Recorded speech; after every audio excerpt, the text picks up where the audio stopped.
निम्नलिखित ऐतिहासिक स्थलों पर विचार कीजिए। पहला है अजंता की गुफाएं, दूसरा है लेपाक्षी मंदिर, तीसरा है सांची स्तूप। उपयुक्त कथनों में से कौन सा से भित्ति चित्रकला के लिए भी जाना जाता है या जाने जाते हैं? आइए अब हम इसके ऑप्शंस देखते हैं। ऑप्शन ए है केवल एक, ऑप्शन बी है केवल एक और दो, ऑप्शन सी है एक, दो और तीन, या ऑप्शन डी है कोई नहीं। इसका उत्तर ऑप्शन बी होगा, केवल एक और दो। Hello guys, welcome to my channel history and polity.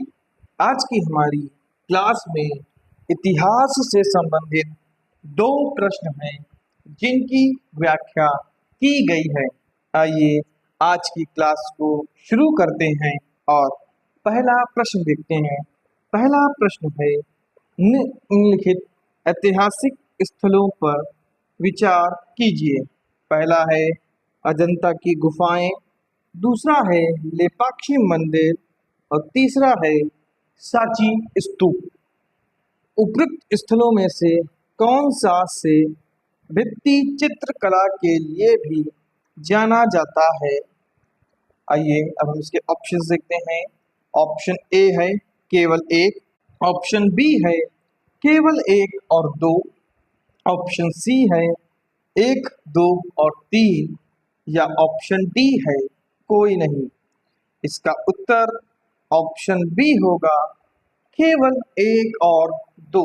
आइए अब हम इसकी व्याख्या देखते हैं। इसकी व्याख्या है अजंता की गुफाएं व लेपाक्षी मंदिर भित्ति चित्रकला के लिए जाने जाते हैं। सांची का स्तूप आंशिक रूप से भित्ति चित्रकला को भी धारण करता है, परंतु यह उसकी महत्वपूर्ण विशेषता नहीं है। अतः उपरोक्त विकल्पों में से बी सही उत्तर है। आइए आगे देखते हैं। प्रागैतिहासिक काल से ही मिट्टी के बर्तनों, दीवारों आदि पर चित्रकारी की जा रही है। लगभग तीसरी से चौथी शताब्दी ईसा पूर्व का एक बौद्ध ग्रंथ विनय पिटक कई ऐसे विहार गृहों का प्रमाण देता है जहाँ चित्र कक्ष हैं। साथ ही महाभारत तथा रामायण आदि के प्रसंगों में भी भित्ति चित्र का वर्णन मिलता है। महाराष्ट्र के औरंगाबाद में स्थित अजंता गुफाओं में भी शानदार भित्ति चित्रकारी देखने को मिलती है। इस चित्रकला की विषय वस्तु को देखें तो स्पष्ट होगा कि छतों व स्तंभों की चित्रकारी को छोड़कर लगभग शेष सभी चित्रांकन बौद्ध धर्म से संबंधित हैं। लेपाक्षी मंदिर आंध्र प्रदेश के अनंतपुर में स्थित है। यह अपनी भित्ति चित्रकला के लिए जाना जाता है। इस विशाल मंदिर परिसर में भगवान शिव, विष्णु व वीरभद्र को समर्पित 3 मंदिर हैं। आइए अब हम अजंता की गुफाओं के बारे में थोड़ी जानकारी प्राप्त करते हैं। आइए अब देखते हैं अजंता की गुफाएं। अजंता की गुफाएं महाराष्ट्र के छत्रपति संभाजीनगर, जो पहले औरंगाबाद के नाम से जाना जाता था, जिले में स्थित चट्टानों को काट कर बनाई गई लगभग 30 प्राचीन बौद्ध गुफाएं हैं। दूसरी शताब्दी ईसा पूर्व से छठी शताब्दी ईस्वी के बीच निर्मित ये गुफाएं अपनी उत्कृष्ट बौद्ध भित्ति चित्रों अर्थात फ्रेस्कोस और मूर्तियों के लिए विश्व प्रसिद्ध है। आइए अब हम अजंता की गुफाओं की मुख्य बातों के बारे में जानकारी प्राप्त करते हैं।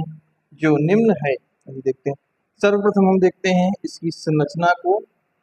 ये गुफाएं वाघौरा नदी के किनारे घोड़े की नाल अर्थात यू आकार के खाड़ी यू आकार की खड़ी चट्टान में बनी है।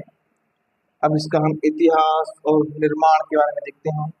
इसका निर्माण सातवाहन और वाकाटक राजवंशों, विशेष रूप से राजा हरिसेन के संरक्षण में बौद्ध भिक्षुओं द्वारा किया गया था।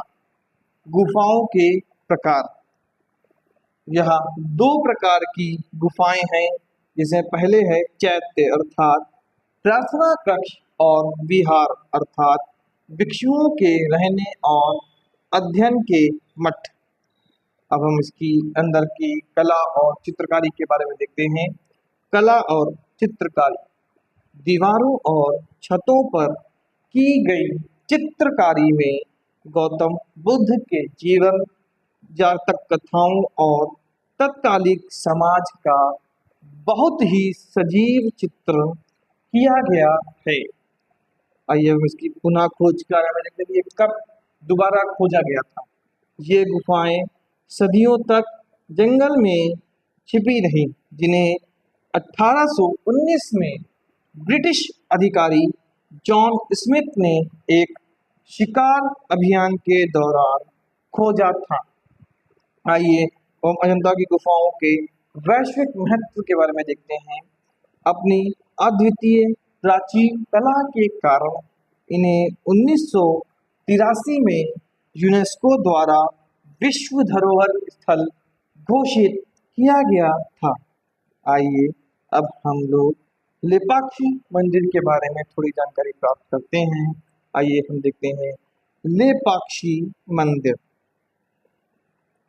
आंध्र प्रदेश के अनंतपुर जिले में स्थित लेपाक्षी मंदिर, जिसे हम वीरभद्र स्वामी मंदिर भी कहते हैं, अपनी अद्भुत 16वीं सदी के विजयनगर वास्तुकला और इंजीनियरिंग के लिए प्रसिद्ध है। यह भगवान शिव के उग्र रूप वीरभद्र को समर्पित है और अपनी अद्वितीय शिल्पकला व लटकते खंबे हैंगिंग पिलर के लिए दुनिया भर में जाना जाता है।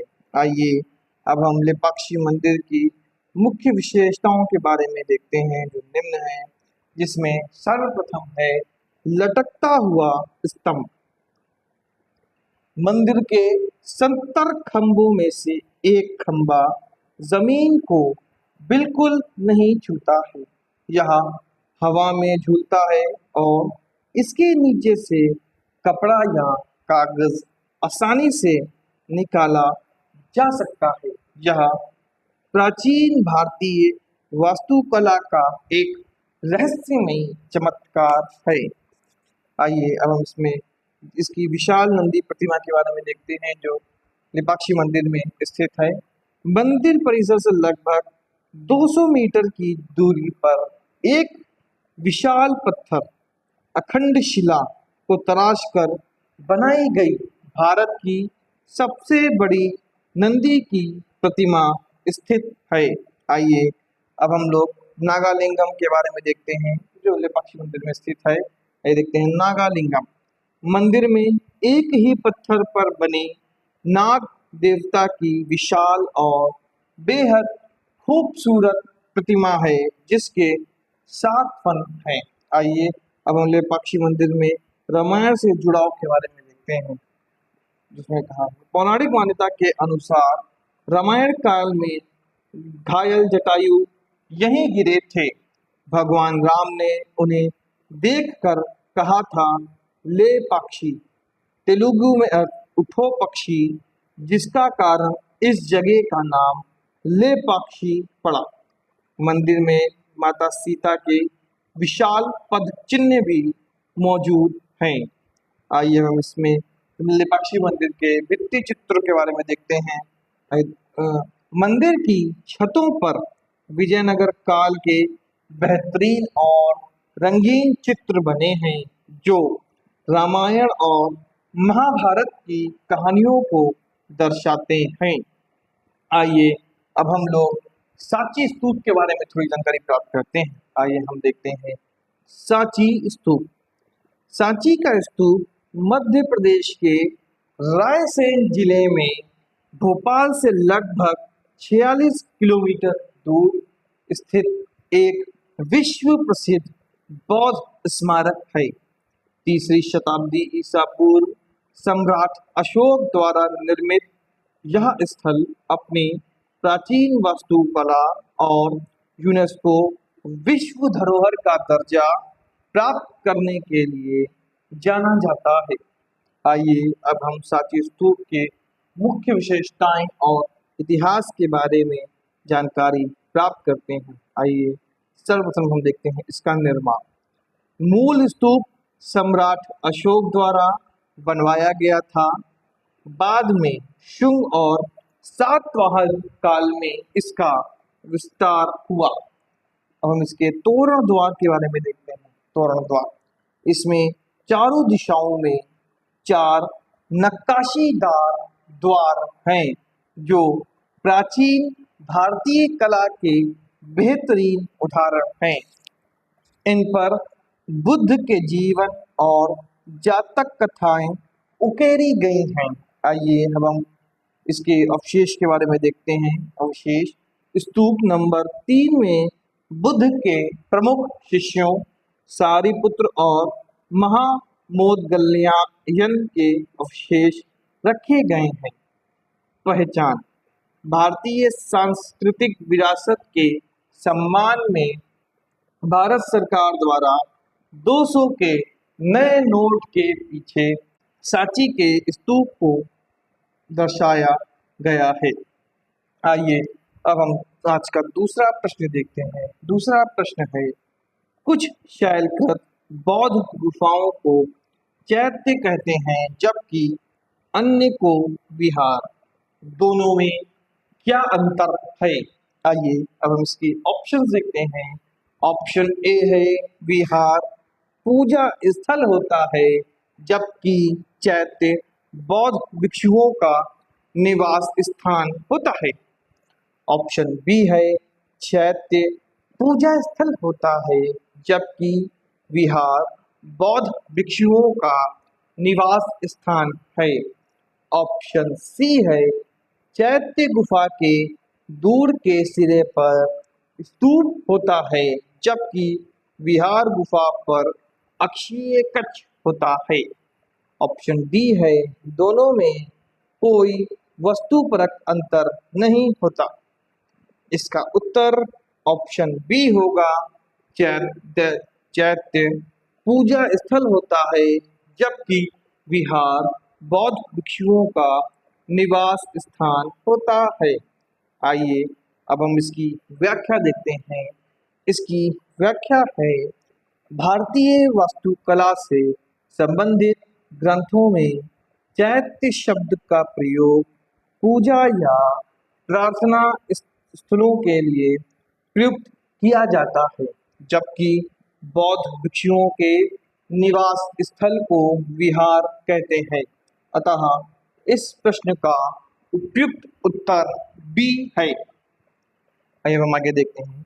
शैलकृत बौद्ध गुफाओं के निर्माण की प्रक्रिया 200 ईसा पूर्व के आसपास ही प्रारंभ हो चुकी थी, परंतु सातवाहन काल में पश्चिमोत्तर दक्कन में अत्यंत दक्षता के साथ चट्टानों को तराशकर चैत्य एवं विहार बनाए गए। चैत्य का शाब्दिक अर्थ चिता संबंधी। इसमें महापुरुषों के अवशेष सुरक्षित होते हैं, अतः चैत्य उपासना का केंद्र बन गया। विहार के केंद्र में एक चतुर्भुजाकार या अंडाकार कक्ष होता है। सातवाहनों के समय नासिक, कार्ले, भज प्रमुख विहार थे।